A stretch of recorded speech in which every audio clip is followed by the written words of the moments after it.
My friends, I want to tell you all that my other YouTube channel, Pop Culture KO, is back, and I'm asking you to please subscribe. Pop Culture KO is a channel where I play around and experiment with things that I can't do on my main channel here because the algorithm discourages innovation and trying out new formats. Pop Culture KO is more eclectic, with reviews, commentary, comedy bits, and videos starring Harvey, the Skull of Calderon, and even Omnivac himself. Go to youtube.com/popcultureko or youtube.com/theharveyzone and subscribe today. I just posted some new videos and more are on the way. Thanks for watching, and now, on with the video. My friends, amid all the pop culture defeats, atrocities, and franchise casualties, it's very easy for us to succumb to despair and to miss out on the many triumphs we secure in the war to save pop culture. Certainly, we lose battles, but we also win battles, and so the war to save pop culture rages on. Yes, we face a well-financed foe, determined to wreck our pop culture myths, trash our heroes, dash the common stories that bind us together to rubble. That much is indisputable. And yet, what goes unremarked all too often are those moments when we force them to retreat, when we drive them to their knees, when we watch them lose vast sums of money and damage their proprietary brands, soil their company names, and wreck their corporate identities that took decades to build and cannot ever be repaired. Believe me, our losses are very visible, but the damage and losses companies like Disney suffer are nonetheless every bit as real, despite being opaque and difficult for the public to see. My friends, today I bring to your attention one of those victories. Submitted for your approval, the strange case of Disney's live-action remake of Snow White. Everyone knows the bizarre details of this shit show, named Snow Woke by those who clearly recognize a train wreck when they see one. This project is like a child infested with a virus in the womb. Even before the release of a single trailer, pictures leaked out from behind the scenes revealing the Dwarves were replaced by 7 magical hippies of mixed size and sex and race, because heaven forbid we offend people of different height by adhering to the time-honored details of this ageless tale. We couldn't have dwarves, nor could we have an actual Disney princess. Oh, hell no! That wouldn't do in these twisted days of hypersensitive intersectional feminism. As the unbelievably obnoxious Rachel Zegler proudly proclaimed, this Snow Woke didn't need no prince, didn't need true love, didn't need to be rescued.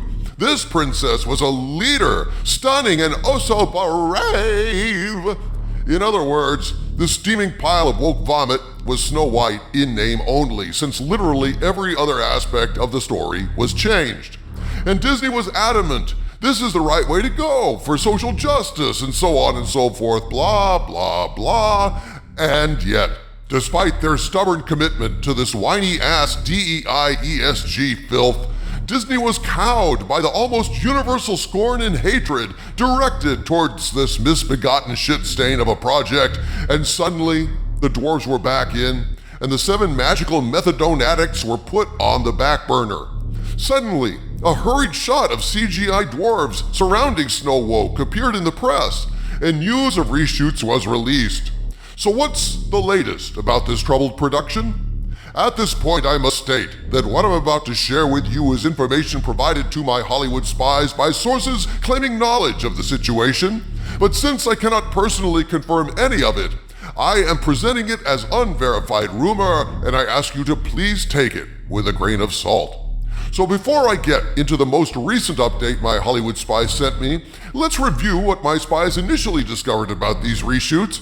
Back on April 20th, my Hollywood spies sent me the following communication about the state of Snow Woke reshoots. Quote, so we have a source that reached out claiming Snow Woke is completely gone off the rails.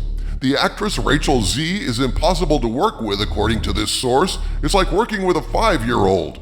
If Rachel doesn't get her way, she pouts and messes up the lines till the director caves. The source also claims Snow Woke may get pushed back even further because of all the chaos. This source says there's more and they will be in touch soon, unquote. Well, as of May 12th, Here's what my Hollywood spies had to say. Quote, "Okay, we're still working on this, but we have enough information to send you some of what we have.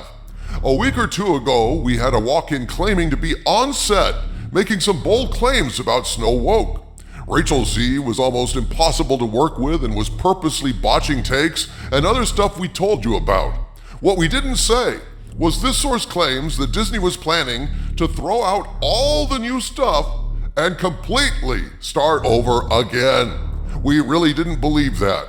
Well, we've been digging, and it turns out this may in fact be true. According to two news sources, Disney was showing 20 to 30 minutes of footage of the new content, and this footage was doing worse than the previous version. So we dug some more. According to our research, the most common complaints were about the Dwarves. The most common complaint specifically was that they were creepy. We are still investigating this issue. Also, allegedly, when it was announced that this project was to be restarted, Rachel Zegler had a meltdown. According to multiple sources, a good number of people were on set. We're trying to track down at least a few people who saw this, hopefully get more details. We are also being told Snow Woke could be as expensive as Indy 5, possibly more at this point. We're still looking into this," unquote. It doesn't surprise me at all that Snow Woke could turn out to be more expensive than Indy 5. Indy 5 was reshot to fucking death after you leaked a tip from an inside source that they were planning to kill Indy in the past and replace him with Phoebe Waller-Bridge, therefore erasing him from history. They had to reshoot that to fix KK's woke bullshit. Now they're having to reshoot the reshoots to fix the creepy CGI dwarves they added to replace the 7 magical welfare recipients. Yep, Indiana Jones and the Dial of Destiny represents a massive triumph for all of us, my friends. Our leaking of this information stopped Disney from killing off and sex-changing Indiana Jones, and all the reshoots and general lack of quality cost Disney a shit ton of money. Now, am I saying that Snow White won't be woke whenever it gets dumped into theaters like so much refuse? Hell no! This is Disney after all. Everything is woke with these propagandists. What I am saying is, Disney's being forced to back away from the worst of it by the massive public reaction to what was leaked is a win for us. And once again, their woke obsession is costing them plenty on Snow White as they stagger around trying to find a way to salvage this complete and total mess.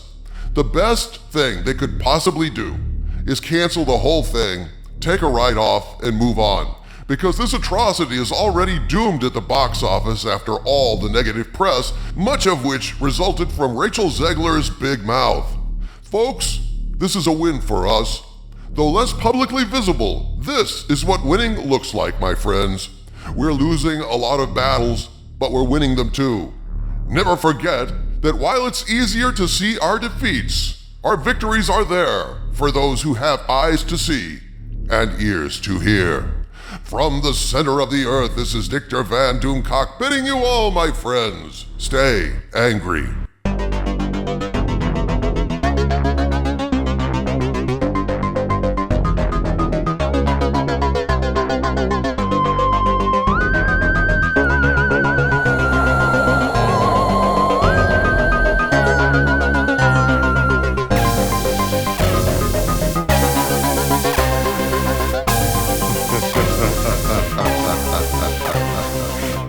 Ha ha ha ha ha ha ha ha ha ha ha.